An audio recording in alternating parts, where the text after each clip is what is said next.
Welcome to Rising Tides Live. I'm your host, Shawn Walchef. This is a Cali BBQ Media production. Today we're talking about corporate content. Yes, corporate content does not have to suck. We believe in storytelling. We're going to share some examples of some of the best corporate content that is out on the internet. If you spend as much time as we do on LinkedIn, you know that there are people that do a really good job of sharing stories, sharing ideas, sharing thoughts, lessons learned from stories. And then there's people that are just selling the thing that they want to sell, and no one is engaging in their content. We do the show every Wednesday, every Friday. For the summer, we're going to just be doing Wednesdays. So thank you for watching. If you're on YouTube, thank you for watching. If you're on LinkedIn, if you're on Facebook, thank you. Please join the show. We're going to go ahead and bring the community up. It's always better when we have more voices up here on stage. So we will get some introductions out of the way. And then once we get through introductions, we're going to share a piece of corporate content that the team found. We're going to talk about it, and then we're going to share some other stories. So let's go ahead. Steven Swiderski, 60 seconds. Who are you? What are you working on? And welcome. Thanks for being here. Oh, thanks, Shawn. Steven Swiderski here, or Barbecue Scooby Steve, coming live from San Diego, California. Director of Hospitality and Events. Happy to be here and happy to see your faces. Currently working on trying to land a big catering for Pala Casino, and just waiting for my return email from them to see if we can move forward. Fantastic. Thank you, Steven. Elizabeth Doss, welcome back. Great to see you. Who are you? What are you working on? Good to be seen by everybody. My name is Elizabeth Doss, and I'm a social media consultant as well as an animated GIF artist. I'm verified with Giphy, who fuels the back ends of most social media apps, and I help brands and businesses create their own animated GIFs to be able to show up in that corner of the universe. And today I have been working on illustrations, and so it's fun to get out a pencil and paper again and step out of animating for a while and actually just, go analog for just a moment and set all the screens aside. And so that is what it's for a big client, which I'm super excited to get to tell you guys about at some point. But anyway, I will hand things back to you. Amazing. Congratulations. We love it. Richard Liverman from the other side of the pond. Who are you? What are you working on? Welcome to the show, my friend. Yeah, good evening from the UK. And gosh, it sounds all Eurovision. Hello, it's from the UK. I'm Richard. I set up a business called Richer Solutions, and it's a very purpose-driven organization around helping businesses be the strongest and best that they can be. I'm busy working on a webinar that I'm doing tomorrow on business therapy. I have the fabulous Elizabeth Doss as a guest, and a really great guy from the UK called Craig from Fenland Signs, and we are doing this at 2 p.m. UK time, which is 6 a.m. your time in California. Get up early, get out of bed. I love it. And for everybody else in the middle, your time zones. So come and join us. I'll put the link in. You're all very, very welcome. Come join me on the couch for some business therapy. Fantastic. I love it. Thank you, Richard. Bruce Nelson, welcome to the show. Who are you? What are you working on? Thank you. I'm Bruce Nelson. I'm in the Twin Cities of Minnesota, and I am a restaurant fractional CFO. Most of my clients right now are really pushing me to develop more robust reporting and playing around with a lot of AI. My big summer project is to create an online learning course on some of the key financial pieces that I have been training my fellow restaurateurs on. That's awesome. Well, congratulations. Can't wait to learn more about it. Mike, producer, please share the example of the corporate content that we wanted to kick off today's discussion. It's one of my favorite storytellers in real life, one of the favorite storytellers on the internet, someone that you all know. His name is Ryan Reynolds. And this is corporate content for Kraft mac and cheese. So go ahead and play it. Kraft mac and cheese. It's like my bathrobe and slippers had a baby on my tongue. Cut! Kraft mac and cheese. If your parents don't buy it, stop loving them. No. You'll take it to the freshman dance. and you'll get to first base. What? You guys Wrexham fans? Please stop. So good, you'll want to fire your grandma. Cut. Like laying in a warm, wet bed that you're not ashamed of. Holy If you don't like it, I'll find you. Whoa, whoa! Why won't he just say the line? This might be my fault. He plays a 12-year-old me in the movie we're doing. I can fix this. Hey, bud. Listen, you need to get the Kraft mac and cheese. Help yourself. And never stop loving your parents. There it is. The Kraft mac and cheese. That's the first time I ever saw that commercial. But Richard, I want you to kick it off. Tell us what you saw, why it's different, why it's corporate content done the right way. Do you know what it is? I live by the mantra, and you know what I'm going to say next. Don't be boring. You better And I keep think repeating. this is You better repeat that for the rest of your life. I've been saying it all my life. Keep saying. There's a little bit where, if you think about mac and cheese, it's a staple, and then there's that little bit where you've got Ryan Reynolds just bring some personality into it, and actually that's what I like about it. I think so much corporate content. I know you could argue that that's B2C, so it's slightly easier. Yeah. We also think there's a bit where, when you look at B2B, I think so much content, and you and I have talked about this offline, Shawn, I think so much of it is boring. And I think what's really, really interesting is organizations that do storytelling well. And actually, if you have a great story, it engages with people. So I want to share a couple from the UK. And there's something I really like, which is purpose-led companies. Mm-hmm. I think when you've got a purpose-led business, it's so much easier to do content because you tell the story about the purpose rather than the product. And there's an organization that I've been following for a while. I had the privilege of meeting this person a few weeks back, and they set up a business called Cool Crutches. And I'm going to put the link up in the chat, and if the producers could share it. And what I really, really like about this organization is this person was in a terrible accident, was told they'd never walk again, and fought back, but found that crutches were really, really uncomfortable and really not cool. And she's built this whole business around cool crutches, where she's bedazzled crutches. She's found different ways to make them stylish. She talks about how to use them on holiday. She talks about them for wedding days. And what she's done, I think, is create a product that has gone from being really functional to having something really, really nice about it. What's also really interesting, when you go and look on their Instagram, you go and look on their LinkedIn, you'll see this is somebody that is more than just selling product. They're actually trying to change perceptions of disability. They're trying to change perception that something has to be functional. Why? And I think what's really nice about it is they're making it, they're fighting a lot of battles in terms of perception, but they're also fighting to make life easier for entrepreneurs, but also for their consumers. And I think what's really interesting is they've told their story in a very personal way, which then opens up a conversation around the product. And I think there's something really, really fantastic about their content. And when you look at the reels and you look at the stories, this is somebody that's been in Parliament. That's where I met them. This is somebody that's been in Downing Street, where our Prime Minister lives. This is somebody that is really, really changing the narrative and using storytelling to help do that.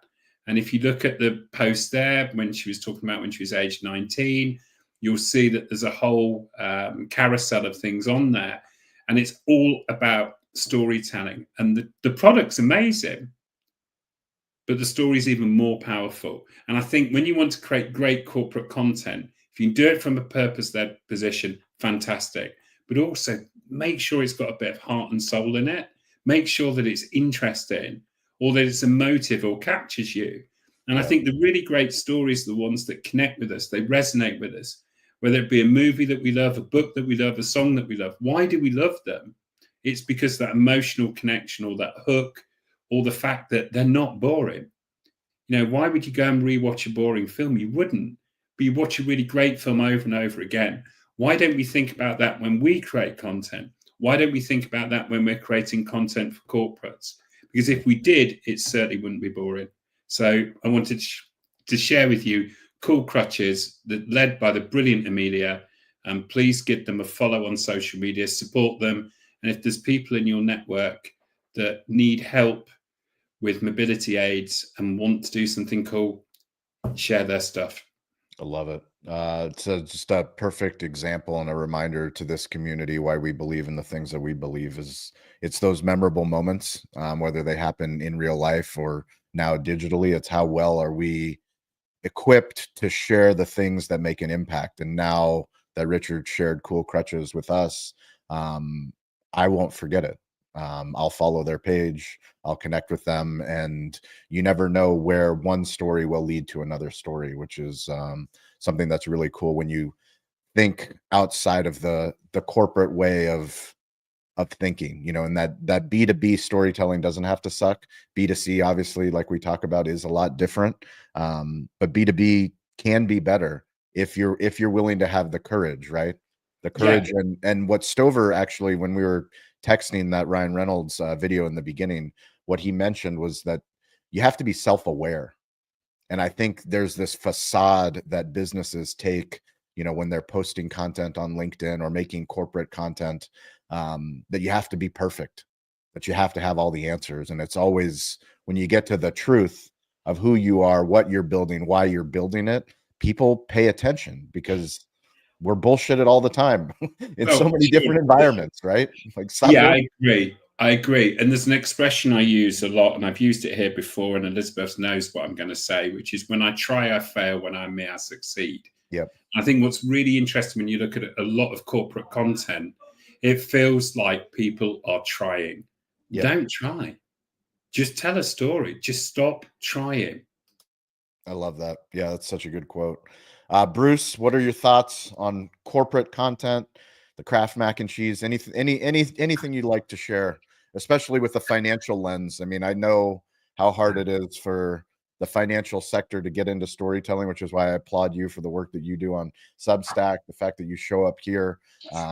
It's very important, and there's people out there that need to hear the information for them to succeed. But how do you do it in a way that is interesting? And I think, you know, selfishly, the way that I create content is I just create stuff that I would want to watch and that I would want to listen to. Like, I'm just furiously curious of knowing that there's other people out there that maybe are interested in restaurants, technology, storytelling. And I'm sure that's probably the same thing for you, Bruce. You know that there's other people that are fascinated with the financial side of the restaurant business. Yeah, absolutely. In the restaurant business, it always seems like marketing dollars are always pushed to the bottom. And I've been a big proponent of saying, no, this is an absolute necessity that we invest in it. Now, I'm an analytics guy. I am not a artistic creative guy. So I'm not the best at judging what is good content or bad. But what I can tell you with my experience is, you know, likes don't necessarily turn into hamburgers, but engagement does. So if we can get social media posts out there that educate or entertain and gets more than just that little like button pushed, we can see absolute results back in the restaurants with that. So I think a lot of restaurants, and I watch a lot of content on social medias, spend way too much time just taking a picture of their happy hour special or their new menu item and putting it out there. And it could be just an absolutely gorgeous picture, but you know, the only people that are hitting the likes are your big fans anyway that are showing up. You know, telling a story about a local baseball team or something like you do, Shawn, when you're, you know, engaging in community stuff. Man, you engage in the local you know, little league team that all of a sudden has 30 players and they have 60 parents, and you know, start adding grandparents and uncles and aunts, and all of a sudden you have a huge following just off of one post. So from a financial point of view, I can certainly see how this works. Now, the Ryan Reynolds piece was absolutely brilliant, and you know why? Because I actually remember it's about Kraft macaroni and cheese. They so subtly got that in there, Yeah, by entertaining me, but I'll never forget that was a Kraft mac and cheese commercial, even though I laughed my rear end off over it.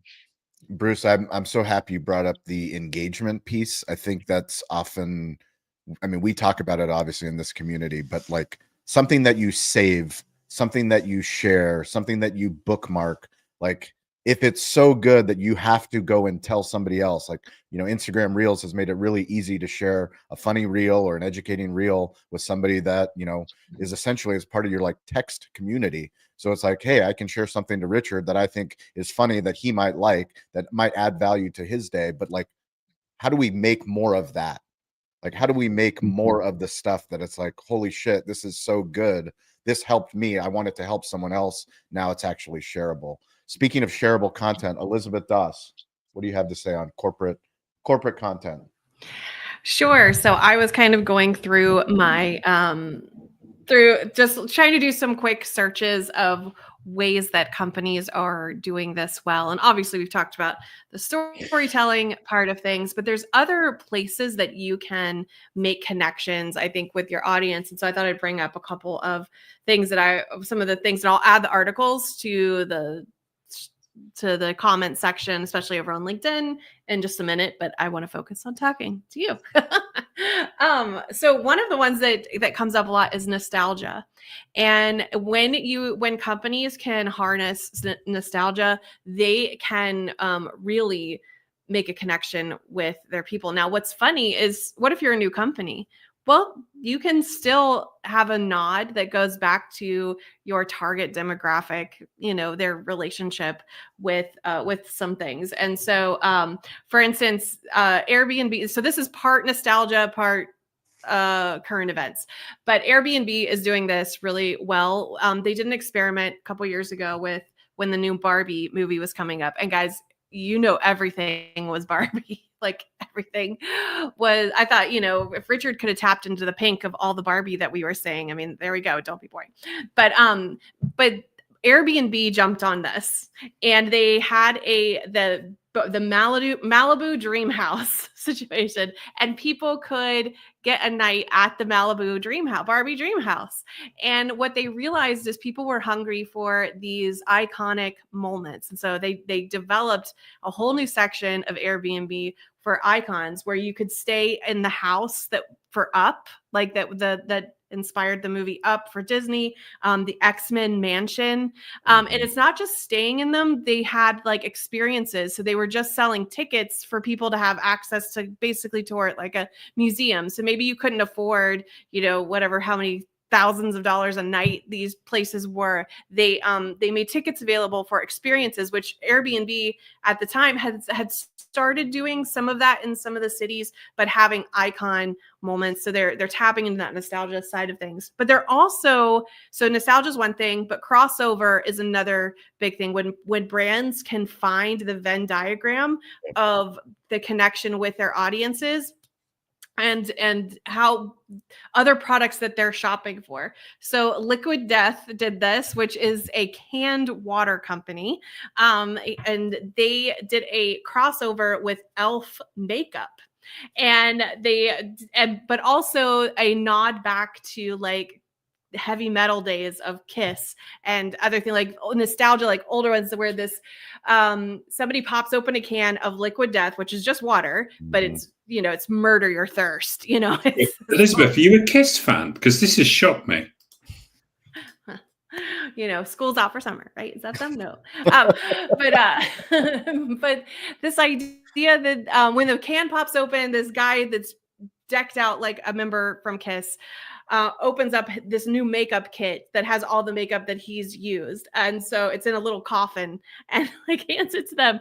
Well, Elf sold out of all of the makeup stuff. This content has billions of views.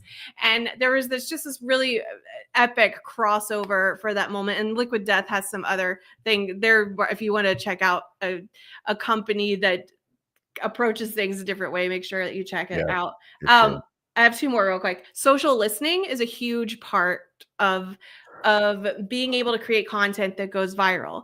Paying attention to how people are talking about your brand or talking about a product, and harnessing that idea. And this is something that Sprite has done recently. In the last couple of years, like last summer, this guy put out this thing, said, "This is my new summer drink," or something. But he had a bottle of Sprite, and then he just wrote in a Sharpie the word tea on it. So he was combining his iced tea with a Sprite, and Sprite saw the trend going off on TikTok, etc. So they have developed their own new version of this and are marketing it to Sprite fans everywhere. And so you can go and get your Sprite tea, but they were listening to what their community, how their product was being used, and then they developed content and a product from this. My last one is for Yeti.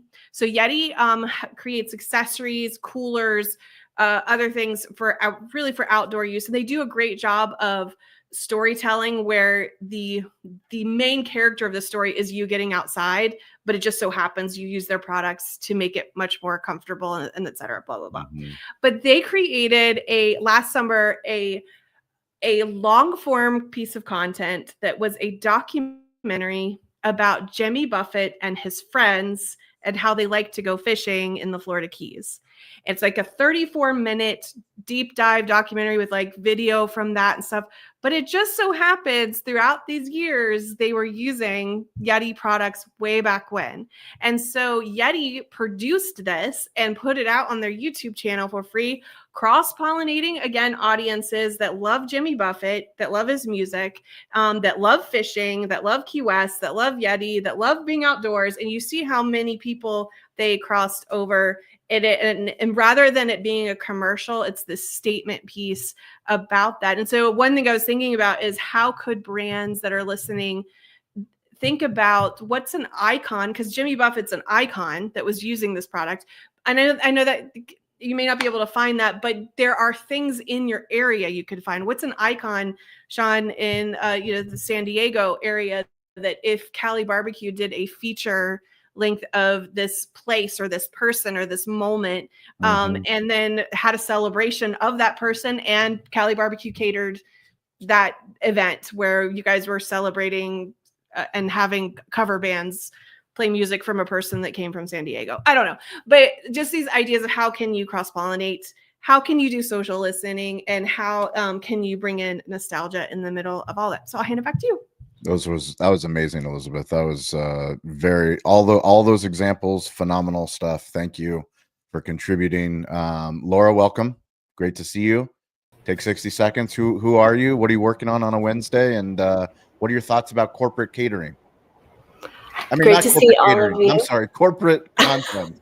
Hey, I like where you're. I like where my head. Business. Corporate dining. There you go. You got Perfect. It. Yes. Hi, everybody. I'm Laura, and I believe showing up is 80% of success. And when we show up with consistency, like all of you do, we're unstoppable. So kudos to everybody for showing up.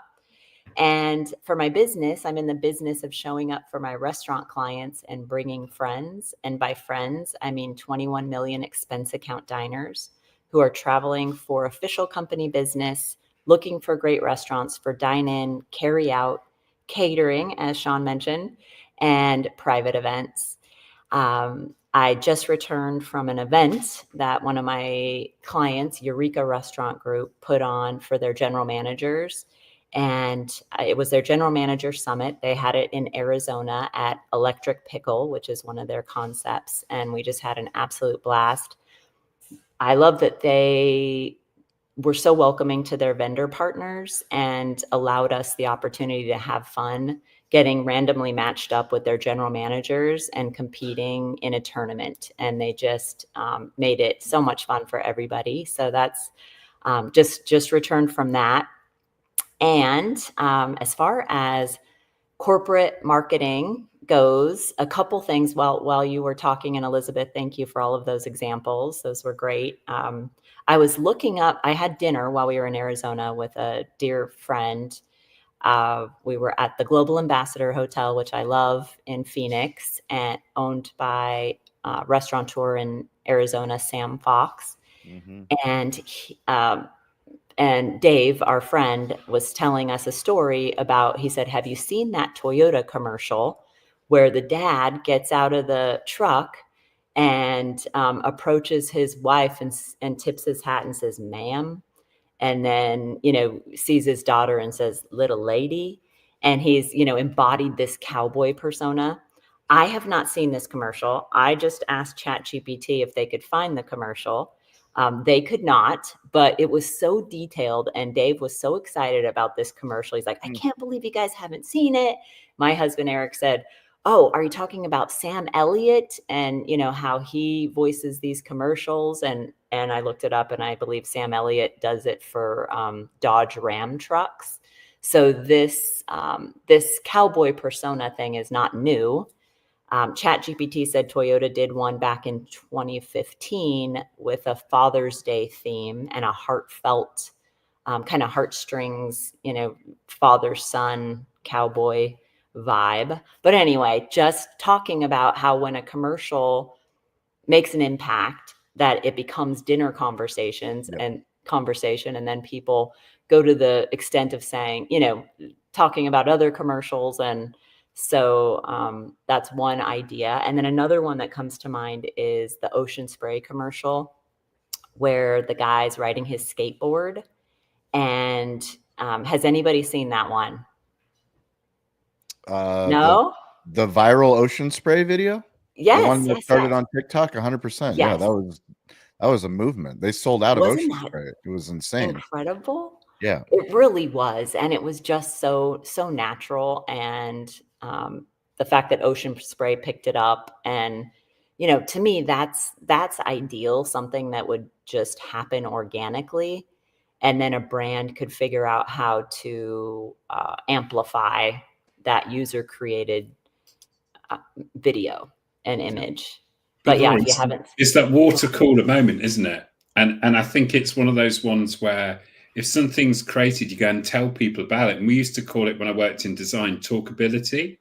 You know, is this idea got talkability? Will people share it? People share it, it becomes conversational currency. Yep. And I think what's really interesting is B2C's done this really, really well for years. And if you think about the iconic Budweiser WhatsApp, when you were talking, I was just thinking about that. You know, it became an iconic thing. What's really interesting, I think, there's a lot of B2B businesses that try too hard, and it just doesn't work. What's really interesting when you talk about that Ocean Spray, as you were talking about, lots of people were nodding, oh yeah, I know that, it's great. That's what I mean about talkability. What's really interesting when it comes to creating great content is sometimes we think too much about the product and what we want to tell people, rather than going, here's something cool, just do something with it. Yeah. I think a lot of it happens too with how good is the corporation or the brand with flexing their storytelling muscles. Like, they don't need to wait necessarily. Like, they are, you know, what Elizabeth mentioned to and alluded to is listening. Like, how good are you at social listening? How good are you at publishing? How good are you at the micro moments? Because then that helps when the macro moments actually do come along. Go ahead, and Mike, you can play that. I wish there was stats on how many people have seen this video. It's insane.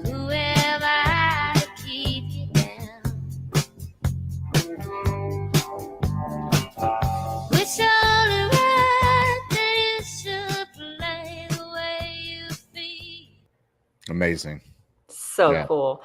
I mean, what does everybody think it was about that particular video? Obviously, Ocean Spray is, you know, very front and center there. But there were a couple things about it for me that felt like, how is he doing this? Is it safe? It was just very unexpected. Like, I'm thinking, like, he appears to be in a street where, like, cars could be coming at any point, and you're just sort of watching, like, is this guy gonna, you know, fall off his skateboard, get hit by a car? Like, what are the circumstances of this video? And it was just, does anybody else have thoughts about why that resonated with so many people? Obviously, the song is very cool and kind of nostalgic. Joy. The joy that you've obviously got, the release of the song, and music and content's incredibly important. And if you look at how music influences, you go back to the first Guardians of the Galaxy film and the second one where the soundtrack became part of the film. It's the same with commercials and creating content. So the sound of it was brilliant. But what was really great about it was the guy's face when he started singing, because there's almost that joy attached to it. And I think it's just really, really likable. Why wouldn't you want to be, hey, look, there's a guy skateboarding, drinking Ocean Spray and singing Fleetwood Mac. How cool is that? And I think the joy in his face and the music helps you share it. And if you think back to the first Guardians of the Galaxy film, it's that same kind of things that they're playing with your brain, the nostalgia that Elizabeth talked earlier about, the music, the branding, but also just that human joy. Yeah. You know, it's such a positive thing. Yeah. I totally agree. Has anyone followed the lawsuits that are currently happening with music? So from what I understand, Crumble Cookies is in the middle of a lawsuit for using music on TikTok and then repurposing it without paying the royalties. And it seems like that's a little bit more popular, or that seems like it's happening more, right? So one music label will get wind that somebody didn't have the rights, a company didn't have the rights to the music. And I believe, I don't know, Elizabeth, you may know better than I, but I think if you create content on TikTok and you use their music library and you have 60 seconds, you can use it for 60 seconds on your TikTok video. You can also download it and repurpose it, but that doesn't mean you have rights to use it on another platform. And I think that's where brands are getting in trouble. Yes. The main thing is there is no, when you download the music and it is not connected to the original artist, you're no longer giving them the nod, the kudos for it. On TikTok, because when the music is on TikTok and it goes directly to the artist themselves, you get linked back to who originally created it. When you download it and re-upload it, there is no longer a point back to that person. Now, another place people get in trouble is random accounts will add the music on their own feeds, and then people will be like, well, I can use that one because it's not, and that also is not a great idea. In fact, with Instagram, I don't know if this is still true because I changed my account a while ago, but it used to be that business accounts did not have access to the same music library as creator accounts or personal accounts. Because if you are trying to sell something that's connected to someone's piece of artwork, which is what music is, you are now using their personal product or their personal piece to promote your product.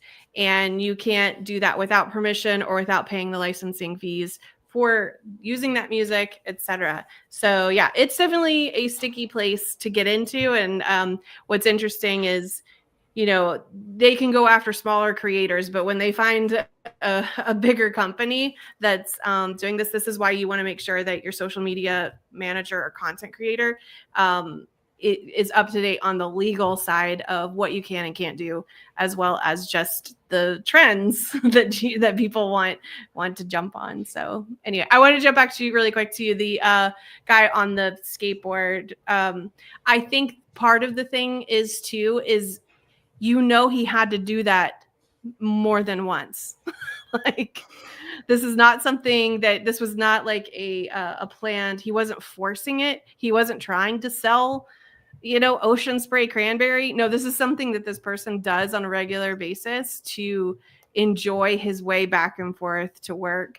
And you can just tell that it's something that's organically a part of that person's life. And I think people connect with that because we have our own rituals. Mine is not skateboarding down the road without a helmet, trying to drink and lip sync. Like, that's and record.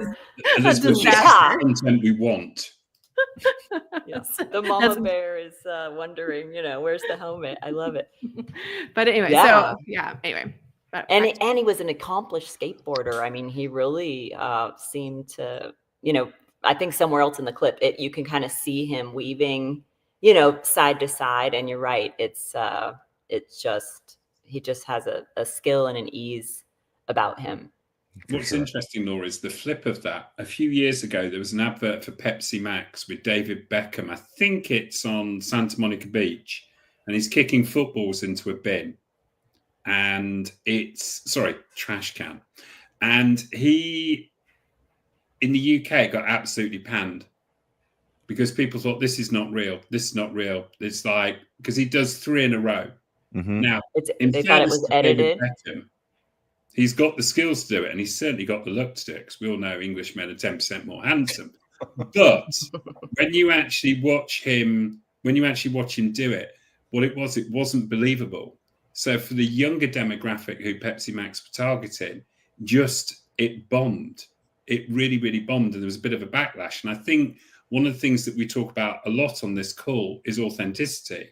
Mm-hmm. What was really interesting when you watch the Beck and Pepsi one is, whether he did it or not, nobody knows. The fact that people are questioning it tells you everything about it. What's really interesting with the Ocean Spray one is it kind of feels authentic without it saying, look at me, how authentic I am. And I think that there's a subtle difference. For sure. Steven, you got any thoughts on corporate content? Something that you like, don't like? The craft commercial that we showed?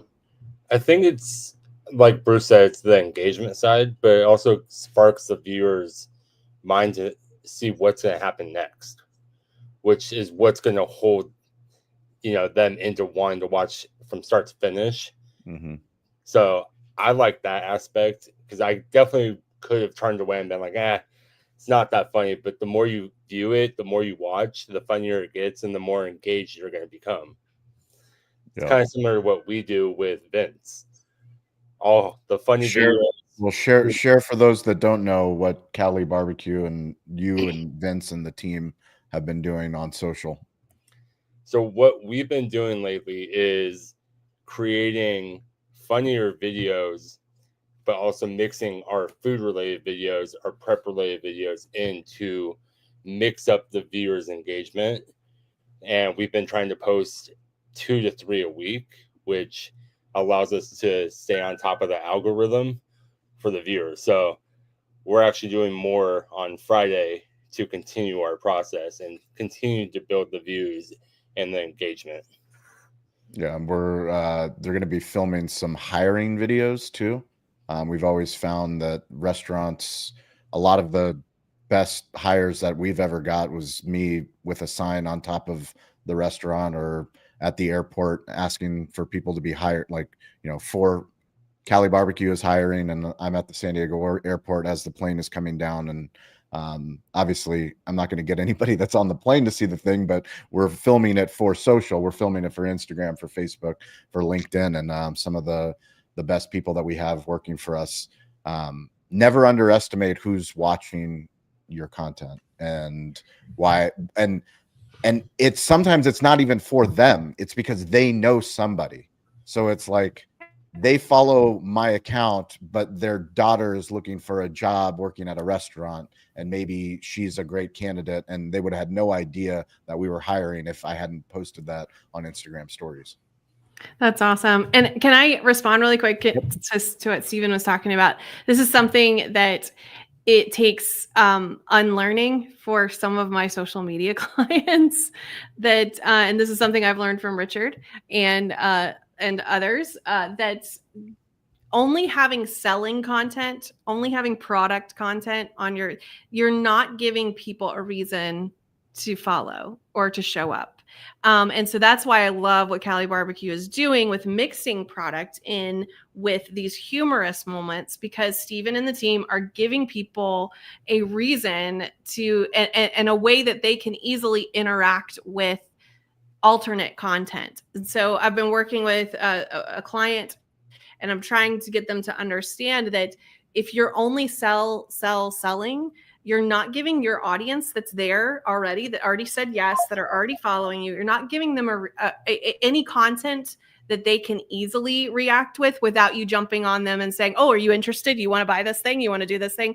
You need to be able to have these stories about you, your life, about the people that are interacting with the product, maybe customer stories, etc., and including that, and even like the hiring side of things, because showing the culture of your business is a huge way to get the community to support you, but also people, sending their referrals to be able to come and interview for jobs and stuff like that. So I just wanted to make that point that there's the shock element as well, isn't there, Elizabeth? I think there's that little bit where if you go back to the skateboarding, drinking cranberry juice, I wonder if he had a bit of vodka in that cranberry juice.